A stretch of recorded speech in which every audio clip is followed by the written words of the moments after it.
Welcome home, brave heroes. I'm Ash. This is Ash Quest, and it's time to continue our adventure playing Steve Jackson and Ian Livingstone's The Warlock of Firetop Mountain. This time, I think we are seeing some real progress. Progressing through Firetop Mountain, we are approaching what I think may be the final section of the book, the final sections, the final arc of Sir Pan of the Village of Cakes storyline. Sir Pan has just finished the maze and has crossed through an arch and is ready to face something he did not expect to find. Yes, this is a large dragon stalking out of the darkness towards us. Smoke curls from its nostrils. Its scaly red skin glistens with an oily covering. The beast is some 15 meters long. How will we attack the creature? I think that Sir Pan is going to search his memory for another means of attack.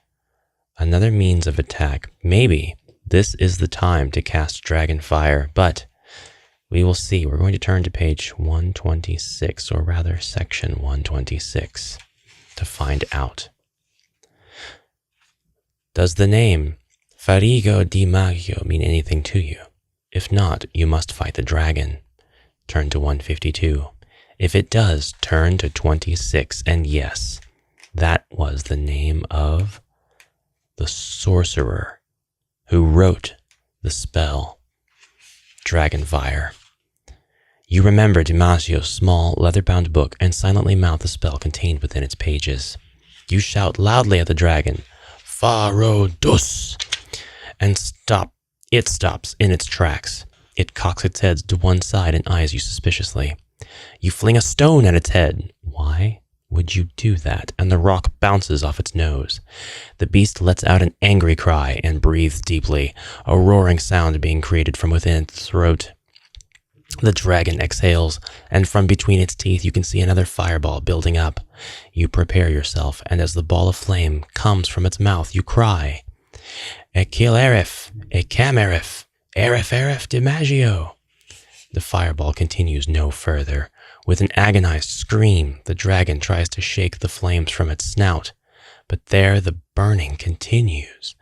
Squealing in agony, the dragon turns its back and leaps into the blackness, flailing its head from side to side. Turn to 371.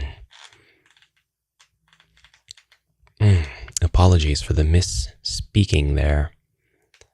I'll do better. I will do better now. Safe for the moment, you investigate the cavern and find a passageway which continues to the west. Turn to 274. You may rest and eat provisions before you continue, and add 3 luck points for defeating the dragon. My luck is still at 12. I didn't even need to do anything, and I don't need to eat anything. So we'll turn to 274. Honestly, Sir Pan of Cake still has 6 pancakes with him. He's well equipped. He could share this with someone if he needed to. You leave the cavern along a long, narrow corridor. After several hundred meters, it ends at a large wooden door which is slightly ajar. Several hundred meters? My goodness. Well, this is going to be fun to draw. So we're just going to do long and narrow corridor, and then we'll do a little door. Just a little door. Just a little tiny door at the end of that long corridor.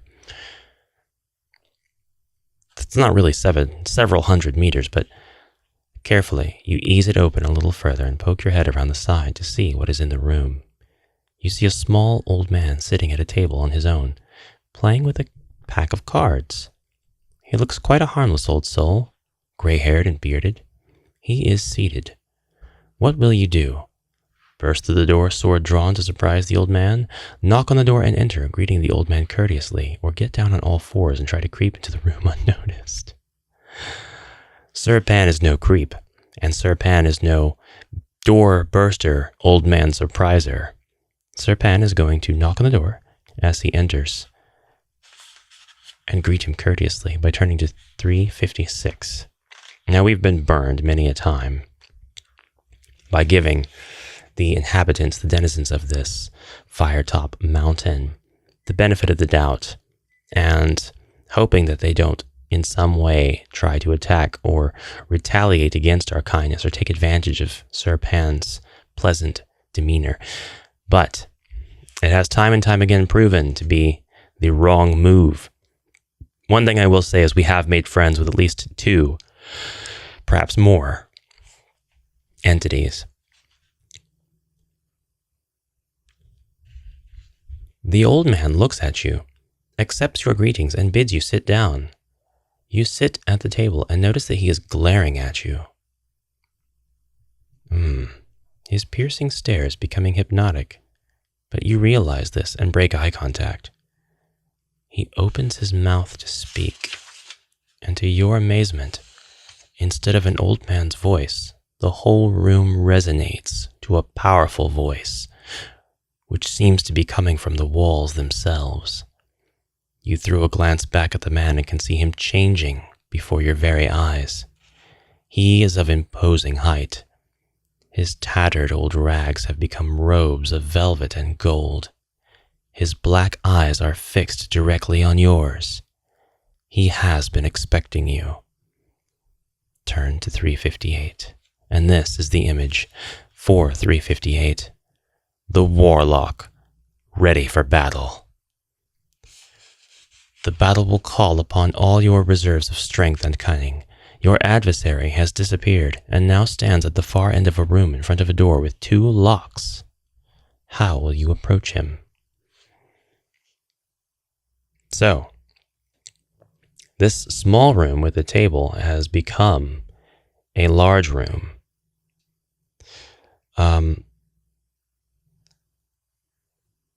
Something I think we can devote quite a bit of space.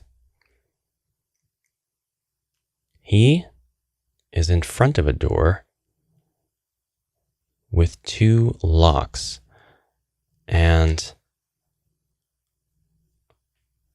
I'm not quite sure if we'll end up having what we need to get through those 2 locks. But here we are.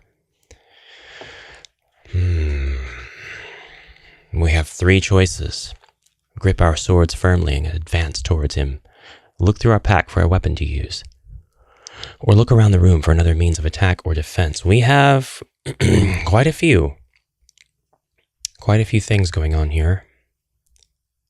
From a lantern, to potions, to a Y-shaped stick, to a map, to potions of us. I already said that.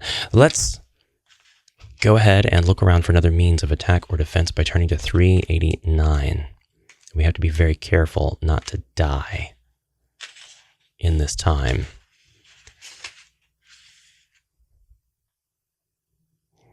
Test your luck. If you are lucky, turn to 289. Oh boy, it's luck testing time. And here I am with all the luck in the world. This dice roll but needs to meet or be less than my current luck. And oh my goodness, if ever there was a luck roll that would have been very, very dangerous, it's this one. Nevertheless, we remove a point of luck from our total, bringing us down to 11, and we have tested our luck successfully. We are lucky. This is good. We will turn to 289. What will we find, however? What will we find?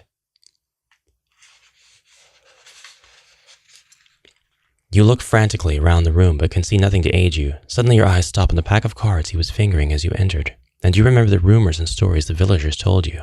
The Warlock's power comes from his cards. The sorcerer sees your interest in them and you both rush for the table. You get there first. "Leave those alone," he screams, "or you risk my fullest wrath." But you move backwards and set fire to one with your lantern. He cries out wildly and then begins to plead with you to leave them alone. One by one you burn the cards, and as you do so, the Warlock diminishes in stature.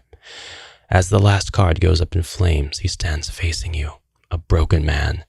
"My book," he croaks, and he tries to unlock the door on the far side.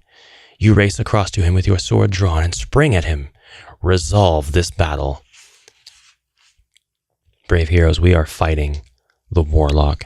He has a skill of 7 and a stamina of 12. He is going to be the hardest enemy our Sir Pan has fought yet. And it's no surprise. This is the battle for which our brave knight has been preparing.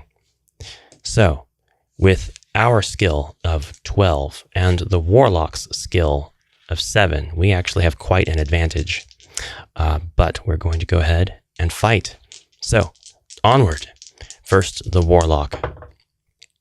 Who has an incredible 10 plus 7 for a total attack roll of 17.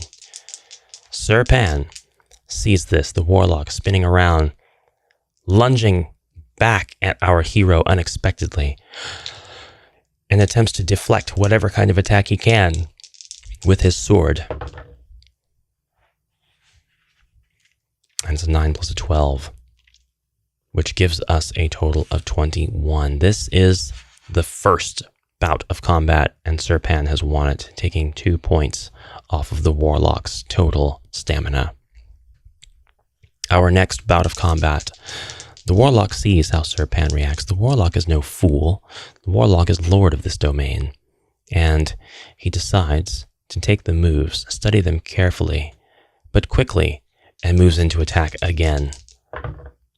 This time with an 8. And paired with his skill of 7, this makes an attack roll of 15. Sir Pan has been doing the same, however, watching the Warlock's reaction to his own attacks and rolls, hoping not to blunder, which he almost does. That 15 is paired with Sir Pan's skill of 12, and this roll, which gives him attack roll of also 15, they have ended this combat round in a draw. Incredibly. They're both a little bit wiser about one another, and this is something that both of them feel is evident. I'm wise to his movements just a little bit more, but he is wise to mine just a little bit more. Another bout of combat, Sir Pan lunges in. The Warlock attacks with a 10 plus 7 for a total attack roll of 17. Sir Pan deflecting with an 18, 19, 20, 21, bringing the Warlock down a notch in both overall health and in confidence. But the Warlock wastes no time and attacks again, this time with a 7 plus a 5 for a total attack of 12. This was a misstep. This was a mistake. This was a blunder on the Warlock's part. Sir Pan is able to counter easily and takes away another 2 stamina with a higher attack roll. Now, the Warlock circles the room cautiously, making no effort to madly dash for the locked door, but instead trains his eyes on Sir Pan's sword and thinks, I can knock it from his hands. He lunges again, this time with an attack roll of, only 11. Sir Pan's total skill is already higher than this. He sees the Warlock's frantic eyes, beholding his sword, and moves appropriately, going over the Warlock's head and then into his back, but just a slice, not an impale. The Warlock cries out, leaping at Sir Pan in desperation with an attack roll of 13 altogether, 7 plus 6. Sir Pan does not need to worry anymore. This fight is already decided. This time Sir Pan lunges in and the Warlock frantically reacts with one of the lowest attack rolls so far. With a total attack roll of 10, that's a 7 skill plus 3 points. The Warlock cannot defend for what comes next, and Sir Pan makes the final cut, laying the evil Warlock low. A glorious, epic, and flawless battle. Sir Pan wins against the Warlock of Firetop Mountain.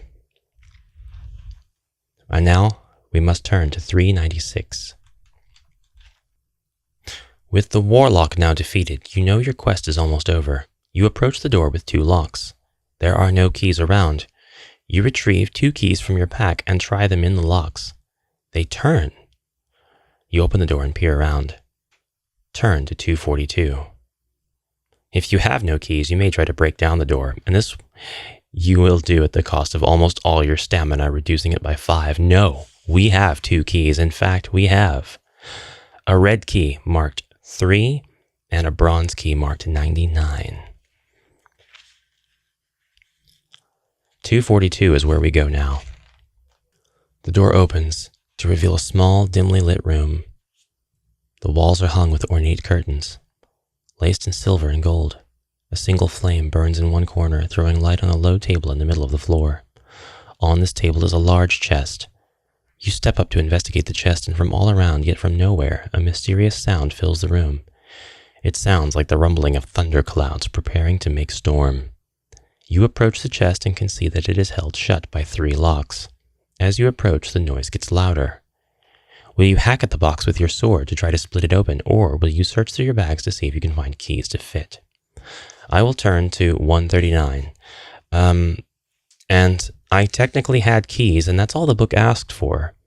Someone may be able to tell me if there were specific keys that I needed for the doors at the end of the room.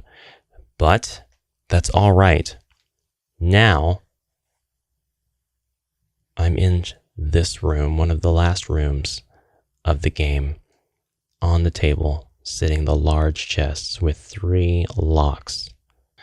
I only have 2 keys, is the problem. Let's search through our bags and see if I can find keys to fit. 139.